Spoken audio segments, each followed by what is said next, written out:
മനോഹര ഗാനങ്ങളും മനോഹര നിമിഷങ്ങളുമായി കുട്ടിത്താരങ്ങൾ എവിടെയോ കണ്ടുപരിചയമുണ്ടല്ലോ. ഇത് ഇതുവരെയും ഒരു ലഡുവിന്റെ കഷ്ണം മേടിച്ചത്. ധ്വനി എന്ന ചിത്രത്തിൽ നൗഷാദിന്റെ സംഗീതത്തിൽ KJ യേശുദാസ് ആലപിച്ച ഗാനവുമായാണ് ആര്യൻകുട്ടൻ എന്ന എന്താ നീ പാടിയത്? അശ്രുതി ശുദ്ധത, ഇതെല്ലാം എത്ര മനോഹരമായിരുന്നു. അത് ദൈവാനുഗ്രഹമാണ് ശരിക്കും പറഞ്ഞാൽ ഈ ഒരു ഇങ്ങനത്തെ ഒരു പ്രായത്തിൽ ഇമോഷൻസ് ഒക്കെ പാടുക എന്നുള്ളത്. മനസ്വിനി എന്ന ചിത്രത്തിൽ KJ യേശുദാസും S ജാനകിയും ആലപിച്ച ഗാനവുമായാണ് അർജിതക്കുട്ടി എന്ന് ടോപ്പ്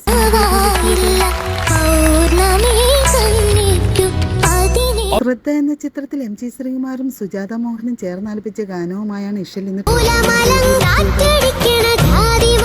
രണ്ടുപേര് പാടിയത് ഒറ്റയ്ക്ക് പാടുന്ന പ്രയാസമാണ്. അത് മറികടന്ന് മോള് നന്നായിട്ട് പാടി.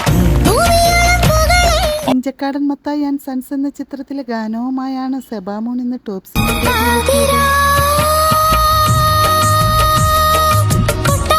എനിക്ക് ഒരുപാട് ഒരുപാട് ഒരുപാട് ഇഷ്ടം. SP വെങ്കിടേഷിന്റെ സംഗീതത്തിൽ KS ചിത്ര ആലപിച്ച ഗാനമാണ് താരം. പ്രിങ്ങി വെച്ച പോലെയാണ് സംഗതികൾ, അങ്ങനെ ഒഴുക്കായിരുന്നു ഈ പാട്ടില്. താരത്തിന്റെ മനോഹരാലാപനത്തിന് 100 മാർക്ക് കിട്ടട്ടെ എന്ന്